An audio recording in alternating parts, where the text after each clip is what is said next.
Bismillahirrahmanirrahim. Assalamualaikum warahmatullahi wabarakatuh. Alhamdulillahirabbil alamin wassalatu wassalamu ala asyrafil anbiya'i wal mursalin wa ala alihi wa ashabihi ajmain. Rabbi shrah li sadri wa yassir li amri wahlul 'uqdatan min lisani yafqahu qawli. Qala Allah Ta'ala fil Qur'anil Karim, a'udzu billahi minasy syaithanir rajim. Bismillahirrahmanirrahim. Ya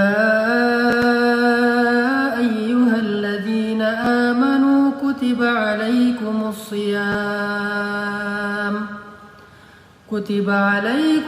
siyam kama kutiba alal ladzina min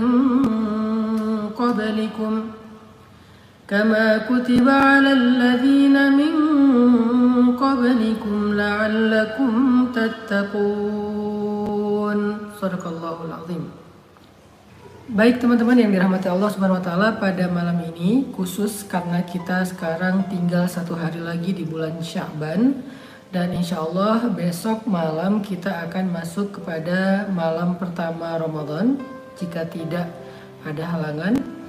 Maka pada malam ini saya ingin ngajak teman-teman untuk membahas sedikit tema persiapan bulan suci Ramadan, dan saya akan mengambil beberapa nasihat para ulama terkait dengan menyambut bulan suci Ramadan, supaya nasihat-nasihat ini menjadi booster buat kita semua.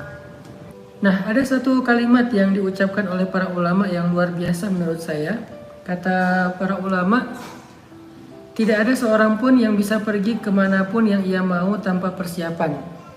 Dan tidak ada seorang pun yang mengundang tamu di rumahnya tanpa mempersiapkan diri untuk menyambut tamu itu.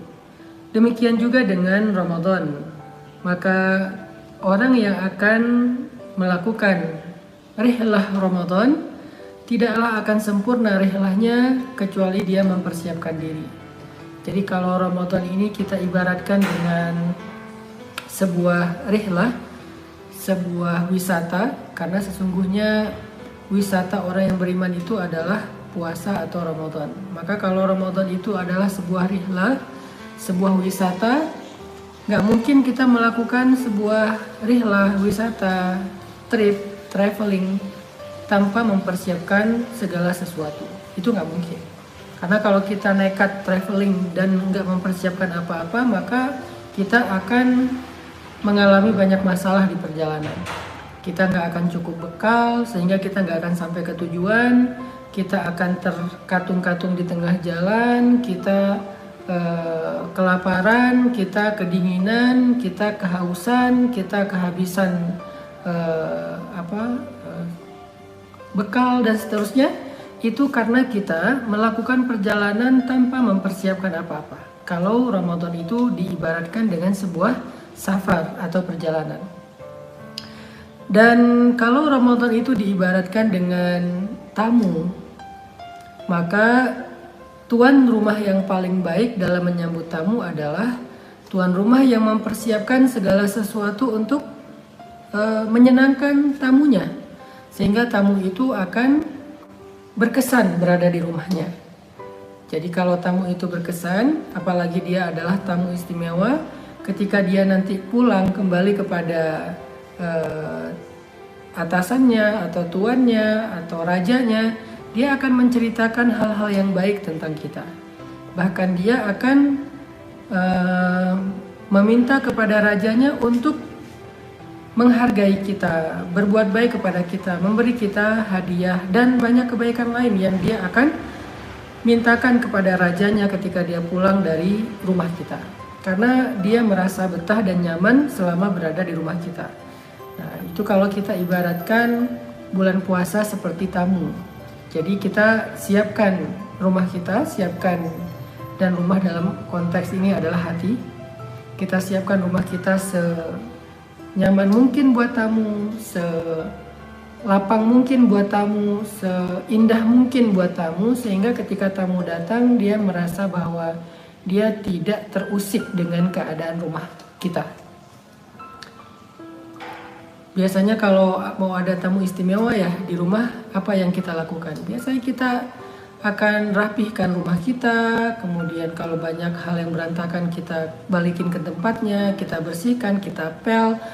Kalau perlu kita siapkan ruang khusus buat tamu, kemudian kita semprot pengharum ruangan, kita ganti spray yang baru, sarung bantal yang baru, kita kosongkan lemari buat dia menyimpan pakaiannya, kamar mandinya kita siapkan sabun, handuk segala macam, kemudian mobil juga kita atau kendaraan juga kita cuci agar kita bisa menemani dia keliling di tempat kita misalnya, atau kita siapkan makanan terbaik, snack terbaik, buah terbaik, minuman terbaik agar ketika tamu datang ke rumah kita, tamu itu langsung berkesan, nyaman, dan mau kembali lagi ke rumah kita di kesempatan yang lain. Nah, kira-kira kalau kita ibaratkan itu kepada Ramadan, maka rumahnya apa? Rumahnya kata ulama adalah hati kita. Jadi orang yang paling baik dalam menyambut Ramadan adalah orang yang mempersiapkan rumah yang baik, yaitu hatinya. Mempersiapkan hati yang lapang, hati yang nyaman, hati yang bersih, gak ada sampahnya, gak ada penyakitnya, gak ada kotorannya, senyaman mungkin buat tamu Ramadan yang istimewa. Sehingga dengan demikian kita berharap Ramadan itu akan nyaman berada di hati kita. Dan kalau Ramadan nyaman di hati kita, itu artinya segala kebaikan-kebaikan yang ada pada Ramadan itu akan bisa kita maksimalkan, baik puasanya, tarawihnya, dan amal-amal lain yang sangat istimewa. Pada akhir Ramadan nanti, sebelum dia kembali kepada rajanya, tuannya, Ramadan itu akan memberikan kita hadiah istimewa sebagai ucapan terima kasih dari dia.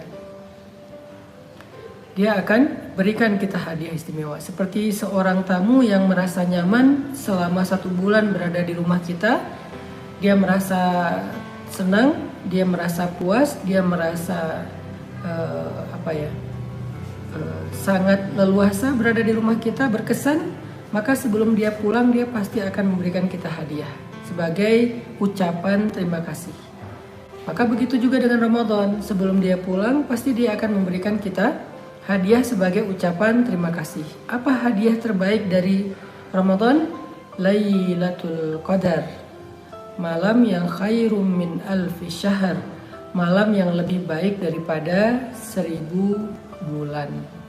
Itulah hadiah atau oleh-oleh terbaik yang diberikan oleh Ramadan ketika dia kembali kepada tuannya. Itu adalah nasihat pertama dari para ulama tentang menyambut Ramadan. Kalau kita singkat, kita simpulkan, orang yang paling baik dalam menyambut Ramadan adalah orang yang mempersiapkan dirinya dengan sebaik mungkin.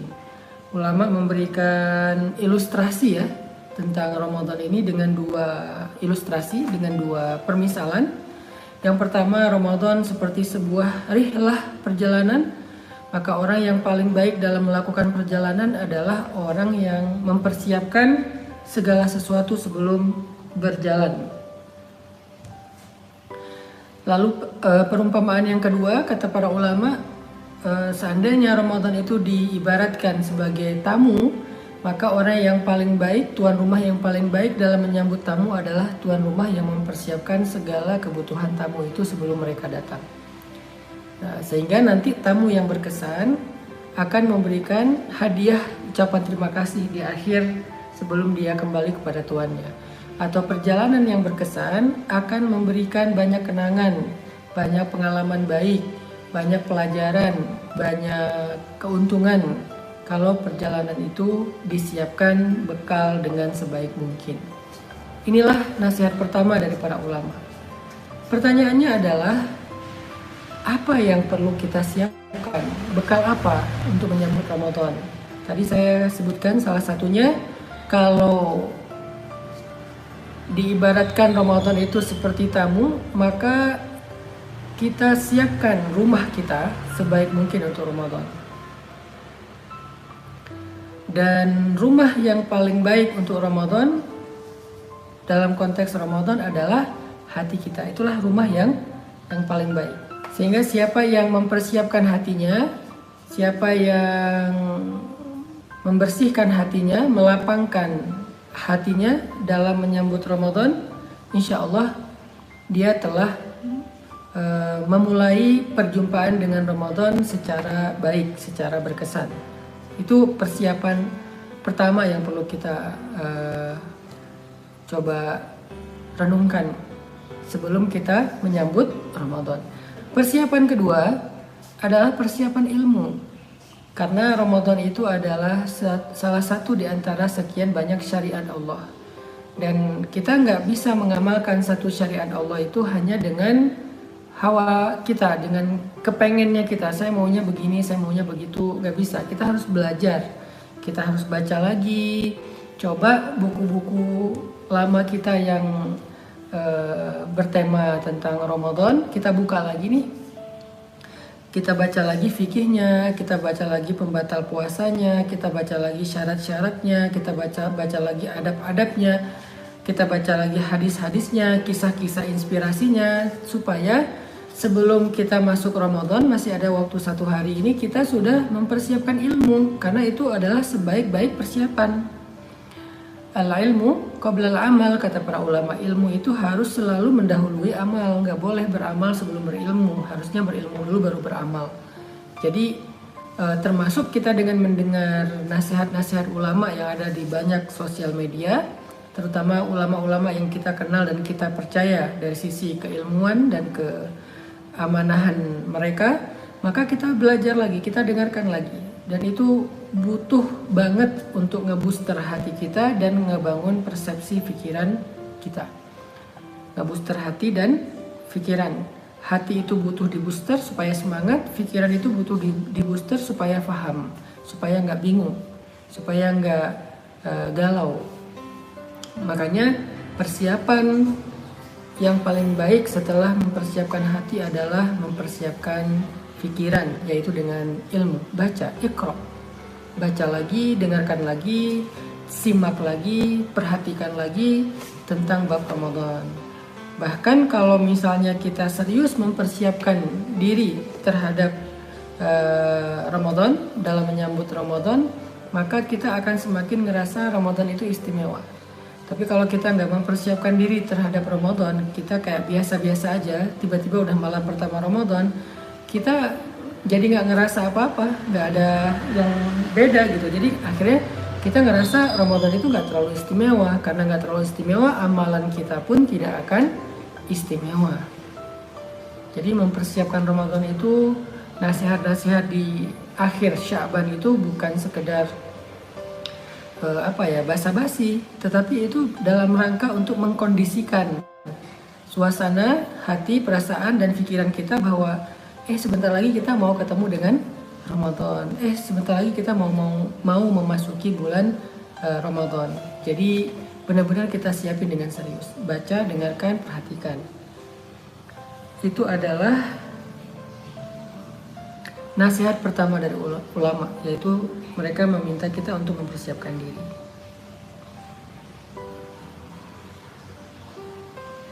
Yang kedua, nasihat dari para ulama yang bagus adalah mereka bercerita, dulu orang-orang soleh sebelum kita, mereka berdoa selama 6 bulan agar dipertemukan dengan bulan suci Ramadan. Kemudian mereka juga berdoa selama 6 bulan setelahnya agar Allah menerima amal ibadah mereka selama bulan Ramadan. Itu adalah salah satu contoh betapa antusiasnya orang-orang soleh sebelum kita terhadap Ramadan. Saking antusiasnya, saking mereka mencintai Ramadan, saking mereka rindu dengan Ramadan, maka disebutkan selama 6 bulan sebelum Ramadan, mereka selalu berdoa. Selama 6 bulan mereka berdoa agar dipertemukan dengan Ramadan. 6 bulan berdoa. Kita mungkin baru teringat untuk berdoa dipertemukan dengan Ramadan itu di bulan Rajab, atau bahkan di bulan Sya'ban, atau bahkan H-3, H-2, atau H-1. Ada juga yang bahkan nggak sadar tiba-tiba udah Ramadan. Malam ini udah tarawih ya? Masih belum ngeh gitu. Saking kita nggak kangen dengan Ramadan. Saking kita nggak terlalu care, nggak terlalu peduli dengan Ramadan. Dan itu menjadi salah satu cermin, salah satu indikasi tentang kondisi iman kita. Karena orang yang tidak merindukan Ramadan, maka pasti imannya bermasalah. Di antara ciri-ciri orang yang beriman adalah dia rindu dengan Ramadan. Di antara ciri orang-orang yang beriman adalah dia cinta dengan Ramadan. Di antara ciri orang yang beriman, dia sedih dengan kepergian Ramadan. Jadi disebutkan di dalam kisah orang-orang soleh sebelum kita bahwa kanu yad'una Allah Ta'ala sittata ashhur ay yuballighahum Ramadan wa yad'unahu sittata ashhur ay yataqabbala minhum. Jadi para salafus soleh atau orang-orang soleh sebelum kita, mereka berdoa selama sittata ashhur, selama 6 bulan agar dipertemukan dengan Ramadan. Itu menunjukkan bahwa mereka sangat mencintai Ramadan. Mereka sangat merindukan Ramadan. Jadi 6 bulan mereka menunggu Ramadan. Mereka nunggu Ramadan 6 bulan. Berapa lama kita menunggu Ramadan? 3 hari, 1 minggu, 1 bulan misalnya. Bagaimana cara kita menunggu? Apakah kita menunggu hanya dengan diam? Ataukah kita menunggu sambil mempersiapkan hati kita sebagai rumahnya Ramadan? Apakah kita menunggu dengan mempersiapkan ilmu sebagai bekal Ramadan? Apakah kita menunggu dengan berdoa agar Allah menerima kita untuk bertemu dengan Ramadan? Atau bagaimana cara kita menunggu Ramadan?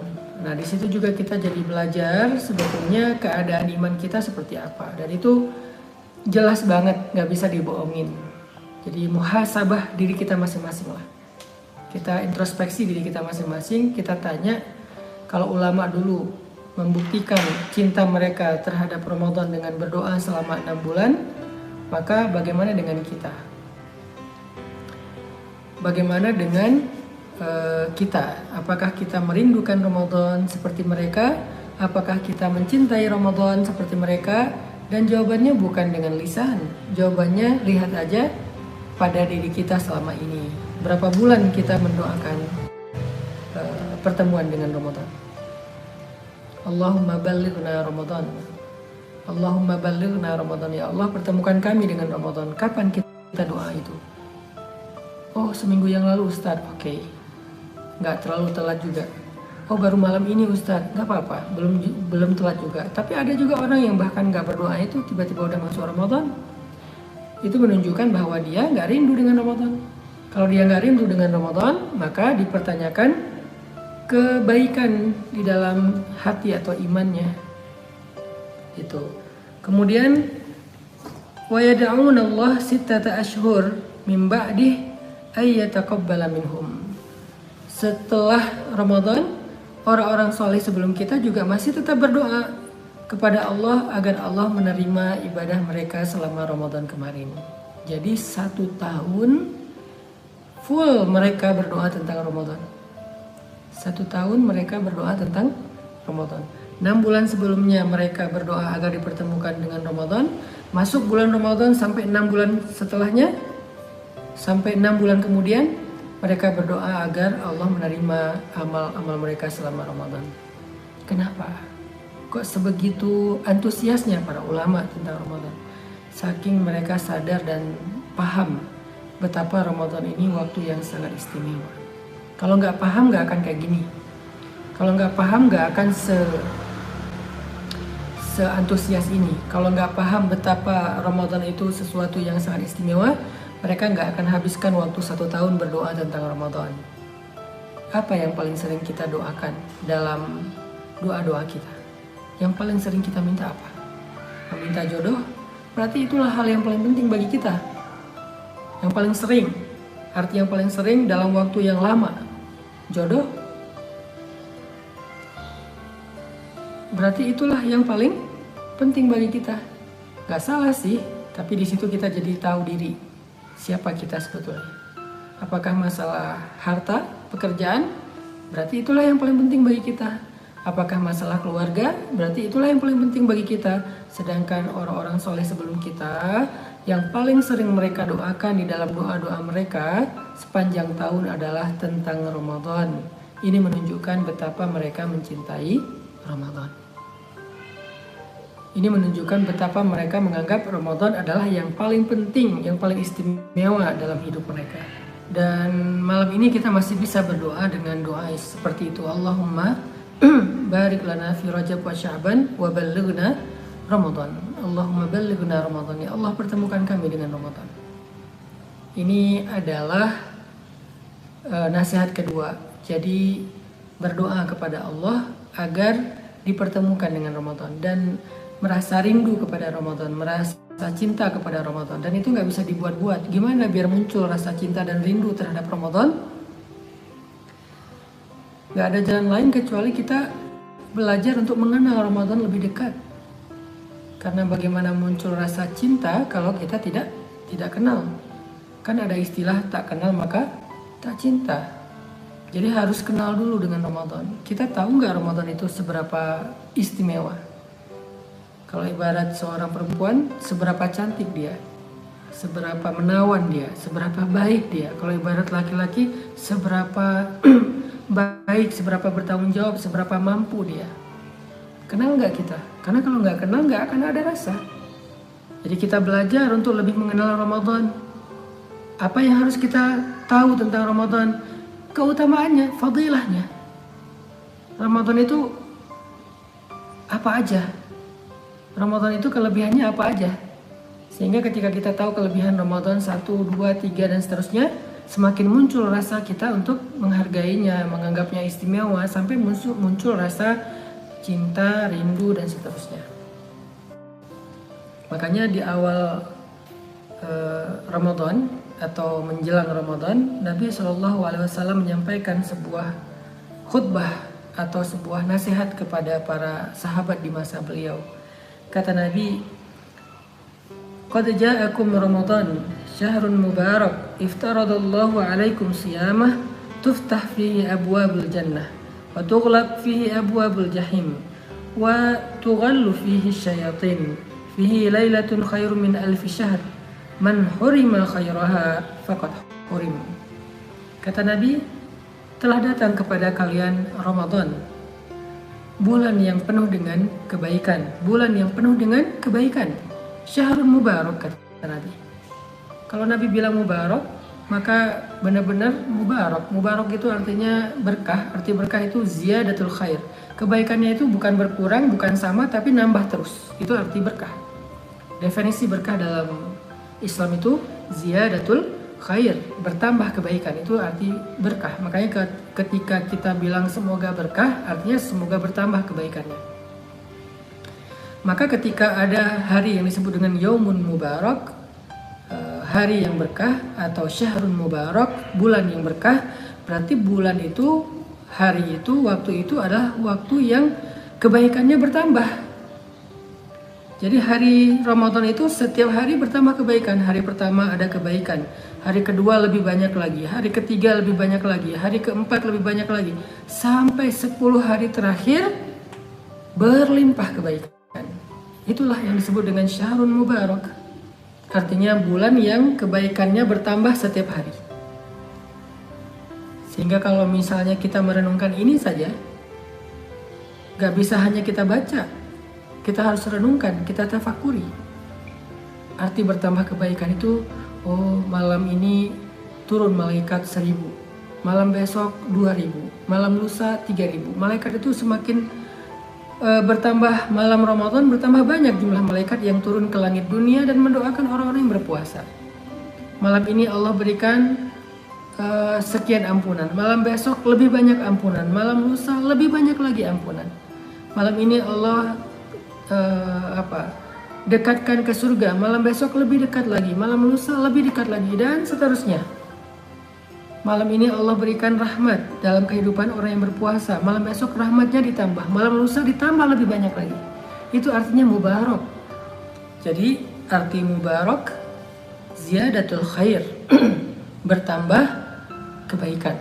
Jadi kalau Nabi mengatakan qad ja'akum Ramadan syahrun mubarak, telah datang kepada kalian bulan Ramadan, bulan yang bertambah kebaikannya setiap malam, bertambah kebaikannya setiap hari, bertambah kebaikannya setiap maghrib, bertambah kebaikannya setiap sahur, bertambah kebaikannya setiap tarawih, bertambah kebaikannya setiap ayat yang ditadaruskan, bertambah kebaikannya setiap waktu. Itulah yang disebut dengan mubarak.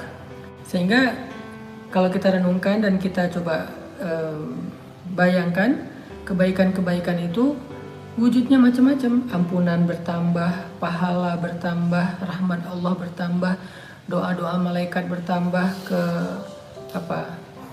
kasih sayang Allah bertambah. Pokoknya semua bentuk-bentuk kebaikan bertambah pada bulan Ramadan setiap harinya. Kemudian Nabi mengatakan, iftaradallahu alaikum siyamah tuftah fihi abwabul jannah. Allah mewajibkan kepada kalian pada bulan itu untuk berpuasa. Kemudian Nabi mengatakan, tuftah fihi abwabul jannah wa tughlaq fihi abwabul jahim. Pada bulan itu Allah dibukakan pintu-pintu surga. Bukan satu pintu, tapi abwab, banyak pintu. Tuftah fihi abwabul jannah. Dibukakan banyak pintu surga. Apa sih maksud dibukakan banyak pintu surga? Artinya kalau kita lihat penduduk surga kelak di akhirat, bertemu dengan penduduk surga kelak di akhirat, dan kita berdoa semoga kita termasuk di antaranya. Maka ketika ditanya, apa amalanmu yang membuat kamu masuk surga?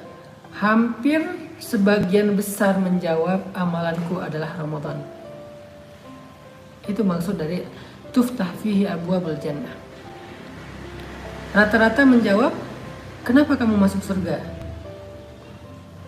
Kan di dalam surat At-Tur kalau nggak salah itu diceritakan tentang pertemuan ahlu surga ya.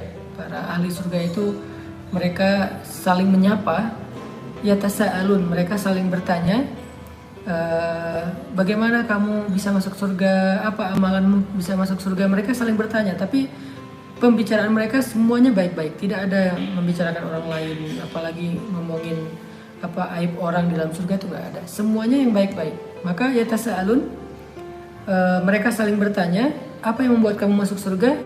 Hampir semuanya mengatakan Ramadan. Itu maksud dari tuftah fi abwabul jannah. Artinya pada bulan Ramadan itu peluang masuk surga itu besar sekali. Pada bulan Ramadan itu kesempatan masuk surga itu besar sekali. Jadi siapa yang kehilangan Ramadan dan tidak mendapatkan peluang surga, akan lebih sulit bagi dia untuk mendapatkannya di bulan yang lain. Saya ulangi, siapa yang kehilangan Ramadan dan tidak mendapatkan tiket ke surga, kesempatan ke surga, kebaikan dan peluang ke surga, maka akan lebih sulit baginya untuk mendapatkan di bulan yang lain. Rugi banget. Tuftah fihi abwabul jannah. Dibukakan di dalam bulan itu pintu-pintu surga. Jadi kesempatan masuk surga itu kita lagi dapetin nih bulan Ramadan. Kalau di bulan lain untuk dapetin kesempatan masuk surga, karena masuk surga itu bukan perkara yang mudah dan bukan perkara yang murah, mahal loh. Ala sil'atallahi al-ghaliyah. Ala sil'atallahi ghaliyah, ala sil'atallahi hiyal jannah. Kata Nabi, bukankah harta berharga milik Allah itu sangat mahal? Bukankah harta yang berharga milik Allah itu adalah surga? Jadi maksudnya, kalau kita punya harta yang kita simpan, kalau kita punya barang yang kita simpan dengan baik, perhiasan kita atau uang kita atau aset kita, maka bisa dibilang sil'ah itu seperti aset, seperti barang berharga, seperti harta yang disimpan dengan baik. Ala sil'atullahi ghaliyah, bukankah harta yang paling berharga di sisi Allah itu harganya mahal? Ala sil'atullahi hiyal jannah, dan barang yang paling berharga di sisi Allah itu adalah surga. Jadi masuk surga itu walaupun Allah Maha Rahman dan Rahim, tetapi bukan berarti surga itu murahan, enggak. Allah Maha Pemurah, tetapi surga itu tidak murahan. Surga itu mahal. Surga itu berharga. Untuk masuk surga itu susah. Allah mudahkan. Kalau mau pakai cara normal, masuk surga itu susah. Bisa dibilang hampir nggak ada satupun dari kita yang saat ini sedang ikut talim mungkin yang layak masuk surga. Ilahi las tulil firdausi ahla. Gak ada satupun dari kita yang layak masuk surga. Semua kita layaknya masuk neraka, tapi Allah mudahkan. Salah satu kemudahan yang Allah berikan agar kita bisa masuk surga itu yang tidak diberikan di waktu atau kesempatan yang lain adalah Ramadan. Jadi melewatkan Ramadan seperti melewatkan sebuah kesempatan yang sangat istimewa. Rugi. Tuftah fihi abwabul jannah. Jadi kalau mau ditanya sebagian besar penduduk surga, ma adkhalakal jannah, apa yang membuat kamu masuk surga? Dia akan mengatakan siyamu Ramadan, qiyamu Ramadan, amal soleh di bulan Ramadan. Hampir semua atau sebagian besar penduduk surga itu masuk surganya karena Ramadan. Jadi rugi banget yang kehilangan Ramadan. Ini maksud dari tuftah fihi abwabul jannah yang disebutkan oleh Nabi di dalam hadis riwayat Imam Ahmad. Baru 2 kalimat ya. Qad ja'akum syahrul Ramadan, qad ja'akum Ramadan, syahrun mubarak, tuftah fihi abwabul jannah. Telah datang kepada kalian Ramadan, bulan yang penuh dengan kebaikan, bertambah terus kebaikannya, berkah. Waktunya bulan yang pada waktu itu pintu-pintu surga dibuka lebar. Pintu-pintu surga dibuka, artinya kesempatan surga itu terbuka lebar dengan sahur masuk surga, dengan takjil masuk surga, dengan memberi makan orang yang berbuka puasa masuk surga, dengan tadarus dan khatam Al-Quran masuk surga, dengan tarawih masuk surga, dengan witir masuk surga, dengan apalagi yang paling puncaknya termasuk dengan puasa itu sendiri masuk surga. Aroma mulut orang yang berpuasa seperti lebih baik daripada aroma surga, artinya sangat berharga di mata Allah Subhanahu wa taala. Dan puncaknya adalah dengan Lailatul Qadar atau i'tikaf fi asyarah min awakhir Ramadan, maka dia juga menjadi jalan masuk surga. Banyak kesempatan masuk surga di bulan Ramadan. Jangan sampai kita nggak dapat satupun.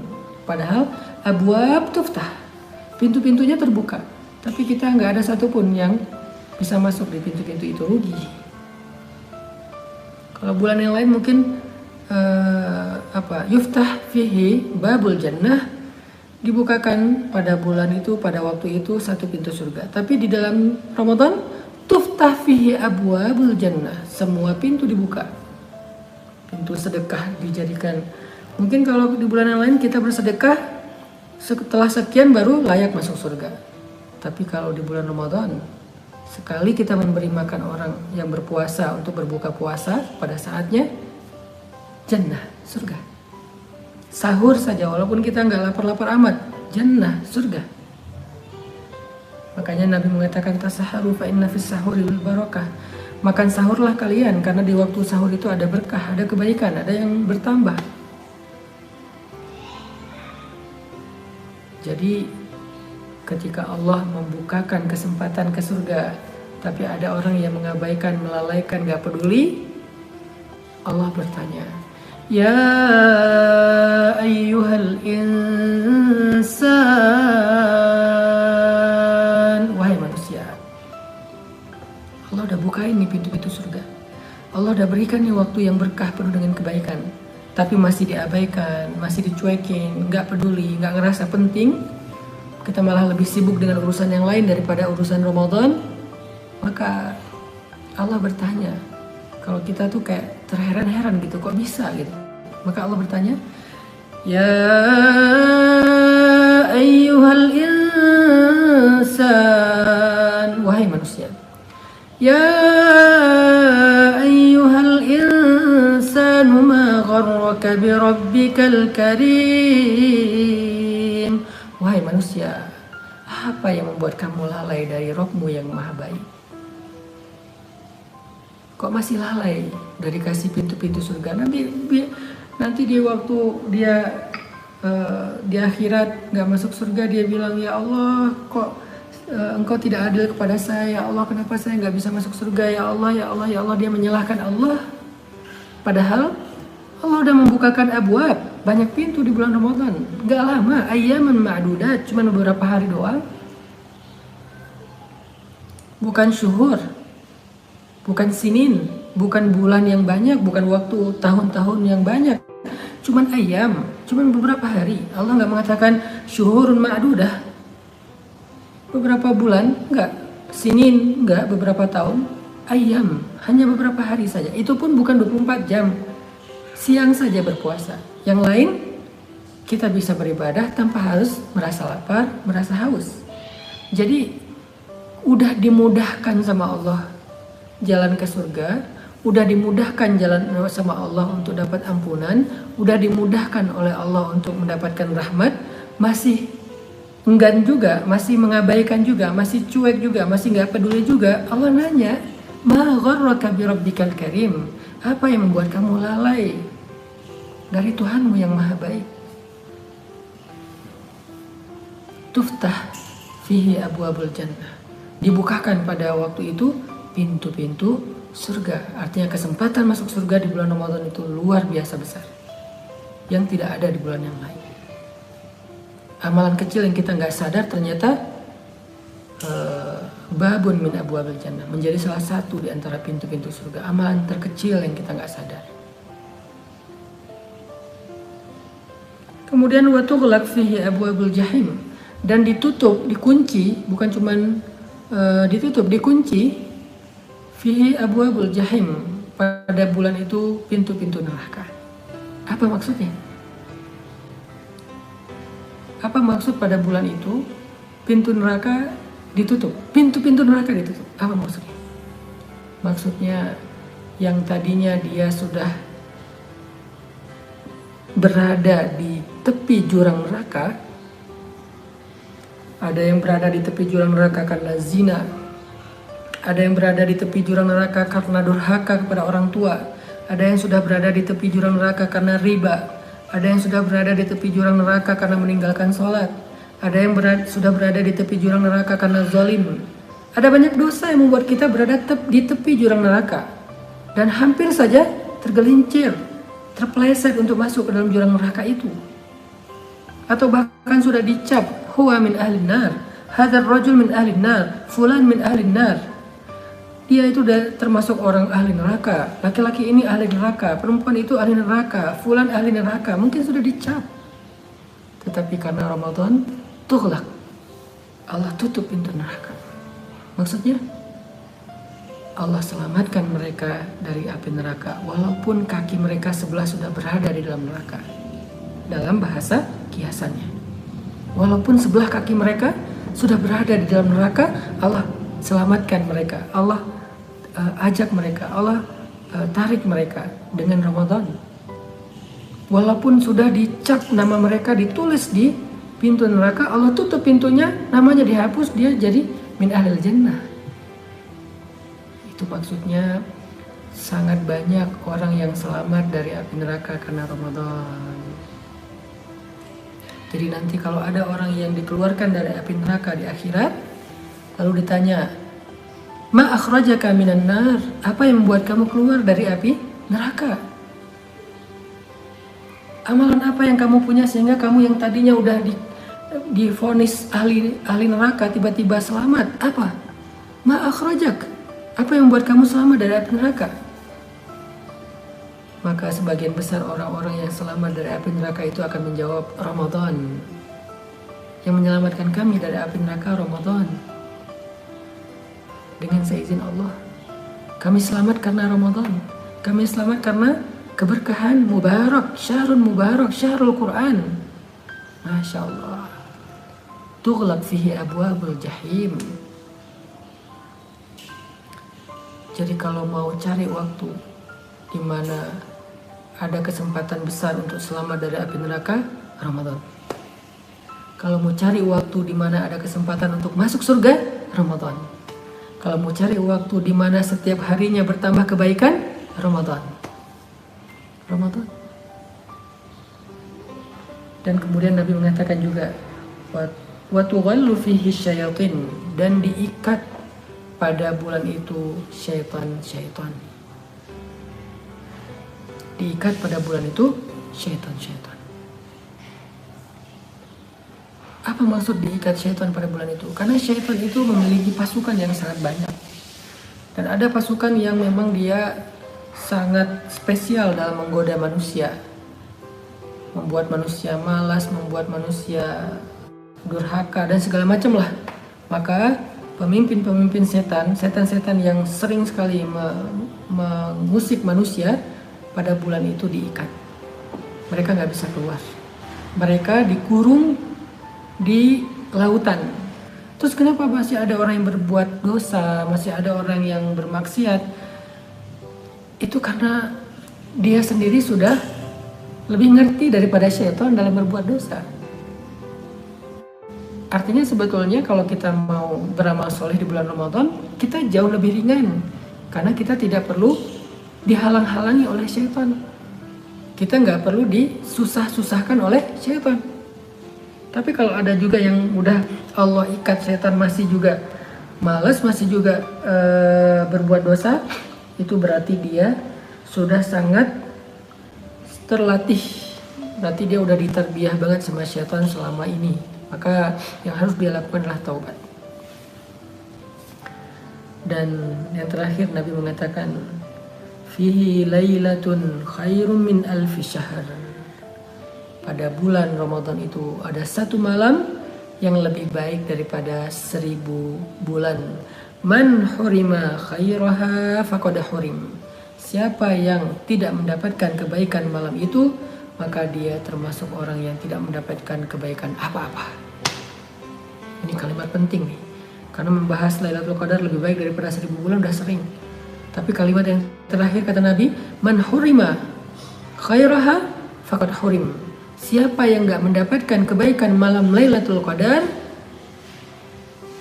maka dia tidak mendapatkan apa-apa lagi. Jadi orang yang kehilangan Lailatul Qadar seperti kehilangan apapun dalam kehidupannya. Dia gak dapat apa-apa dalam hidup. Seperti itulah pentingnya Lailatul Qadar. Yang kehilangan Lailatul Qadar seperti gak dapat apa-apa dalam hidup. Ruginya tuh kayak gitu, rugi banget. Siapa yang mendapatkan Lailatul Qadar dalam keadaan beribadah, qiyamul lail, membaca Al-Quran, berzikir, beristighfar, dan seterusnya, maka dia seperti orang yang mendapatkan segalanya dalam hidup. Tahun lalu kita nggak bisa beriktikaf karena pandemi. Maka alhamdulillah kita masih bisa bertemu Ramadan tahun ini, insya Allah. Maka dari itu, tahun ini nggak boleh kita lewatkan itikaf. Kalau kita nggak bisa itikaf full selama 10 malam atau 9 malam, minimal kita itikaf pada malam harinya saja. Kalau nggak bisa full malam dan siang, malam harinya saja. Kalau nggak bisa malam harinya setiap malam pun, malam ganjilnya minimal. Kalau nggak bisa malam ganjilnya full, minimal sepertiga malam terakhir. Dari jam 1, jam 2 malam. Jam 1 paling telat lah. Kalau bisa dari awal malam, dari mulai ba'dal isya, setelah isya, itu lebih bagus. Kalau nggak bisa, sepertiga malam terakhir. Kalau nggak bisa juga, faqad hurim. Berarti dia nggak dapat apa-apa dalam hidup. Jangan sampai kehilangan. Nggak bisa full 10 hari, ambil malamnya saja. Gak bisa full setiap malam, ambil malam ganjil saja. Gak bisa full malam ganjil, ambil sepertiga malam terakhir di malam ganjil. Gak bisa juga, faqad hurim. Gak dapat apa-apa dalam hidup. Rugi. Dia punya harta, gak ada nilainya. Dia punya jabatan, gak ada nilainya.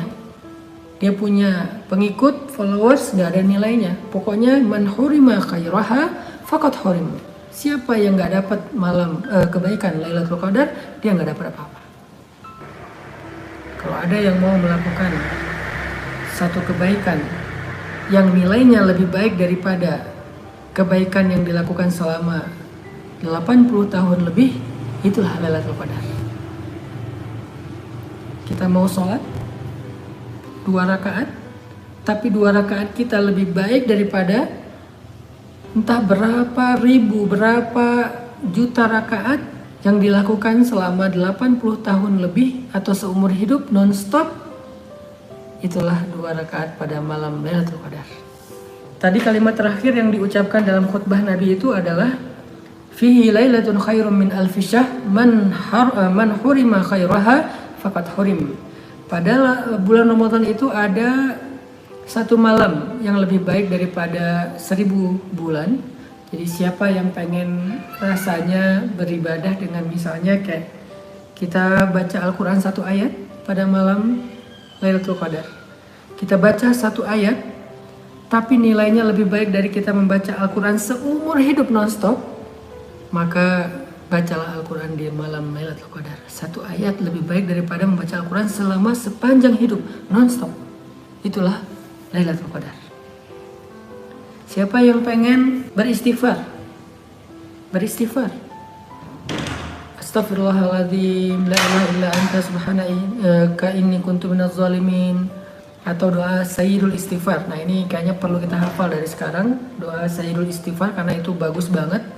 Kita baca pada malam Lailatul Qadar. Bahkan sepanjang bulan Ramadan kita baca doa itu Sayyidul Istighfar. Allahumma anta rabbi la ilaha illa anta khalaqtani wa ana abduka wa ana ala ahdika wa wa'dika mastata'tu. A'udzubika min syarri ma sana'tu wa abu'u laka bi ni'matika alayya wa abu'u bi dzambi faghfirli fa innahu la yaghfiru dzunuba illa anta. Hafal doa itu. Cari di internet Sayyidul Istighfar namanya. Hafal. Lalu ketika kita membaca doa itu pada malam Lailatul Qadar, itu seperti bahkan lebih daripada kita beristighfar sepanjang hidup non-stop. Gak mungkin kan Allah gak mengampuni? Sepanjang hidup kita beristighfar, gak mungkin kan Allah gak mengampuni? 80 tahun, ya Allah ampunkanlah dosa saya selama 80 tahun. Itu masih kalah dengan sekali kita baca istighfar itu pada malam Lailatul Qadar. Makanya Nabi mengatakan, man hurima khairaha faqad hurim. Siapa yang gak mendapatkan kebaikan Lailatul Qadar, dia seperti gak dapat kebaikan apa-apa dalam hidupnya. Tadi itulah hadis riwayat Imam Ahmad yang disampaikan Nabi dalam bentuk khutbah pada malam pertama Ramadan atau menjelang Ramadan, supaya para sahabat ngerasain betapa istimewanya tamu yang mau datang ini, supaya kita tahu betapa istimewanya tamu yang mau datang ini. Jadi kita nggak sia-siain, kita nggak ngelewatin kesempatan ini dengan lalai, malas, akhirnya nyesel. Mudah-mudahan beberapa nasihat yang tadi disampaikan ulama kepada kita ini menjadi booster, menjadi penyemangat agar kita bisa mendapatkan Ramadan tahun ini sebagai Ramadan terbaik dalam hidup kita.